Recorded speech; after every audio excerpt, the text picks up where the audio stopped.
Hello everyone, আশা করি সবাই ভালো আছো। আমিও ভালো আছি। নতুন একটা ভিডিও নিয়ে চলে আসলাম। এটা অবশ্য ম্যাগি বানানোর ভিডিও।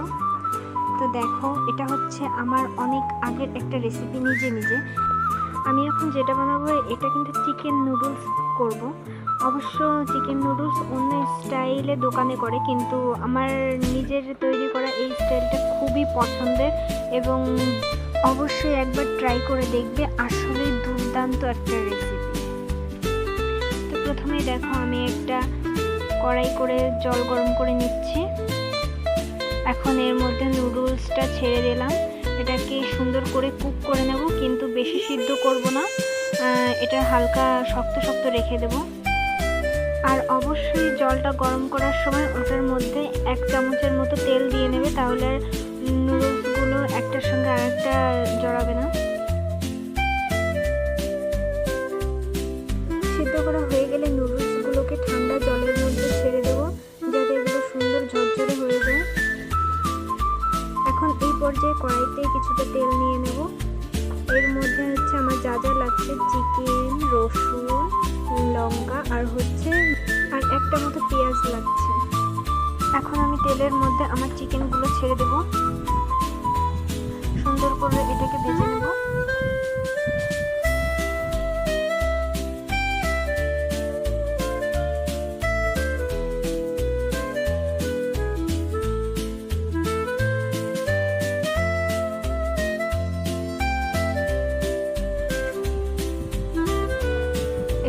বাদামি কালার হলেই এর মধ্যে আমি একে একে লঙ্কাগুলো ছেড়ে দেব, তারপর রসুনটাও ছেড়ে দেব,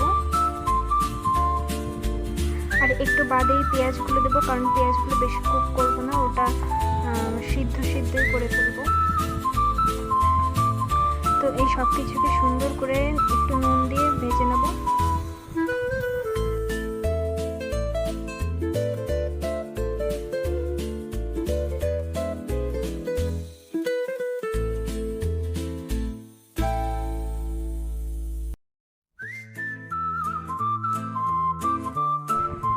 যে একটু রেড কালার হয়ে আসবে, তখন আমি এর মধ্যে পেঁয়াজগুলো দিয়ে দেব,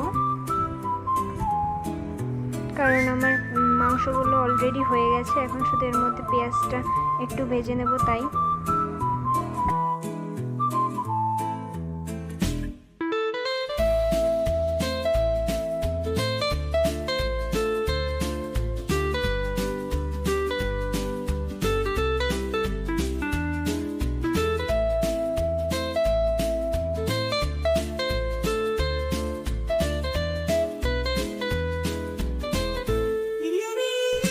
যেই পেঁয়াজটা সেদ্ধ হয়ে যাবে, এই পর্যায়ে আমি ম্যাগি মশলার যে মশলাটা আছে, তো ওই মশলাটা আমি এর মধ্যে কিছুটা দিয়ে দেব, যাতে চিকেনেও ম্যাগির ফ্লেভারটা চলে আসে।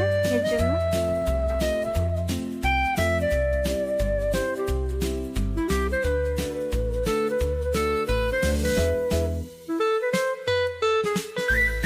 যে ম্যাগি মশলাটা এর সঙ্গে মিশে যাবে, এই পর্যায়ে আমি সিদ্ধ করে রাখা নুডলসগুলো ছেড়ে দেব। এখন এটার মধ্যে কিছুটা নুনও দিয়ে নিয়েছি, আমার স্বাদ মতো অবশ্য। এখন সুন্দর করে এটাকে মিশিয়ে নেব একটা কাঁটা চামচের সাহায্যে।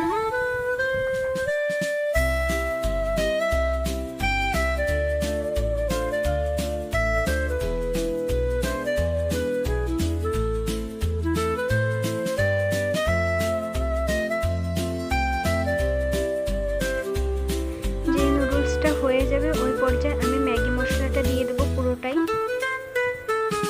দিয়ে এটাকে সুন্দর করে নেড়ে চেড়ে নিয়ে নেব। দেখতেই পাচ্ছ আমার ম্যাগির কালারটা কি সুন্দর এসেছে এবং কতটা ঝরঝরে হয়েছে।